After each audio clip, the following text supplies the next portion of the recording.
Hi welcome back to my channel AJ cinema time. வணக்கம். இன்னைக்கு நம்ம சேனல்ல இப்போ ரீசெண்டாக வந்து தமிழ் டப்ல அவைலபிளா இருக்க டார்க் காமெடி த்ரில்லர் மூவியோட ஸ்டோரியை தான் பார்க்க போறோம். இந்த படத்துல அம்மாவும் ரெண்டு பொண்ணுங்களும் சேர்ந்து அவங்க வீட்டில் தெரியாம பண்ண ஒரு கொலையை மறைக்க அந்த பாடியை யாருக்கும் தெரியாம டிஸ்போஸ் பண்ணிடலாம்னு ட்ரை பண்றப்போ நடக்கிற காமெடி தான் இந்த மூவியோட கதை. ஆனா இதுக்கெல்லாம் நடுவில் ஒரு சூப்பரான ட்விஸ்ட் இருக்கும். இந்த படத்தோட பேரு மா பெஹன். இதோட ஸ்டோர் லைனை பார்க்கறதுக்கு முன்னாடி இந்த மாதிரி மூவிஸ் அண்ட் சீரிஸோட ஸ்டோர் லைனை நீங்க தெரிஞ்சுக்க நம்ம சேனலை சப்ஸ்கிரைப் பண்ணிடுங்க. பக்கத்துல இருக்க பெல் ஐகானையும் கிளிக் பண்ணிடுங்க. இந்த மூவில அம்மா கேரக்டர்ல மாதுரி தீக்ஷித் நடிச்சிருக்காங்க. இதுல அவங்களோட கேரக்டர் நேம் ரேகா. 20 வருஷத்துக்கு முன்னாடி ரேகா ஆதர்ஷ் காலனிக்கு டிடி சுகுமார கல்யாணம் பண்ணிட்டு வராங்க. ரேகா போட்டிருக்க மேக்கப்பையும் ஸ்லீவ்லெஸ் பிளவுஸையும் பார்த்து அவங்கள அந்த ஏரியால இருக்க எல்லாரும் வித்தியாசமா பார்ப்பாங்க. யாரும் இவங்க கிட்ட பேசவும் மாட்டாங்க.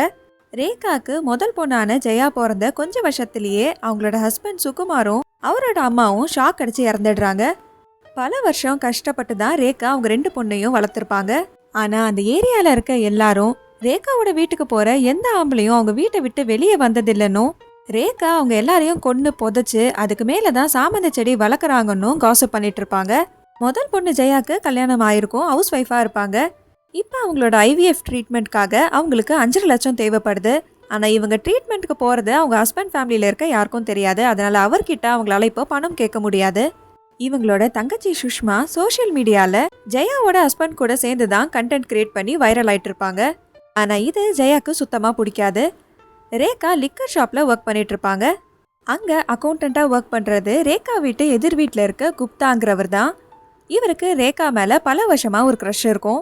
ஒரு நாள் திடீர்னு நடுராத்திரி ரேகா சுஷ்மாக்கும் ஜெயாக்கும் கால் பண்ணி எதிர் வீட்டில் இருக்க குப்தா இவங்க வீட்டுக்கு வந்து இறந்துட்டாருனோ என்ன பண்ணுறதுன்னு தெரியலனோ அழுறாங்க.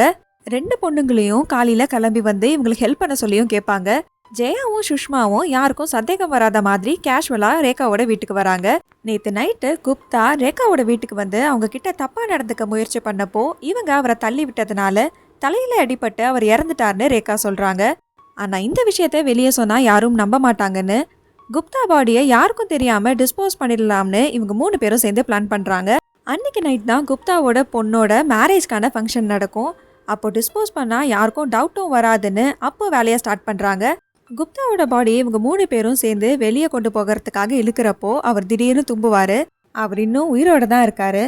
ஆனால் ரேகா அவரை வெளியே விடாமல் 3 நாளைக்கு அவங்க வீட்டிலேயே அடைச்சி வைக்கணும்னு சொல்லுவாங்க. ஏன்னா குப்தாவை அன்னைக்கு நைட்டு மெசேஜ் பண்ணி வீட்டுக்கு வர சொன்னதே ரேகா தான். குப்தா காணாமல் போய் 1 நாள் ஆயிருக்கும். அதனால அவரோட ஒய்ஃப்க்கு சந்தேகம் வர ஆரம்பிச்சிருக்கும்.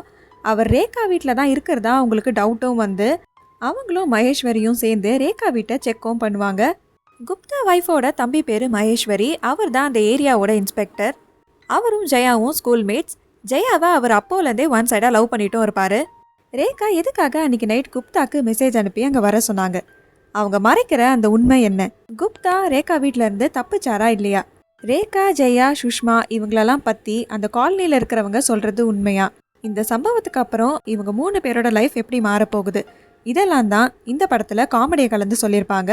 இந்த மூவி உங்களுக்கு பிடிச்சிருந்ததுன்னா அதை கமெண்ட்டில் சொல்லுங்கள். இந்த வீடியோ உங்களுக்கு பிடிச்சிருந்ததுன்னா இதுக்கும் லைக் பண்ணிவிடுங்க. Tata bye from AJ cinema time. வணக்கம்.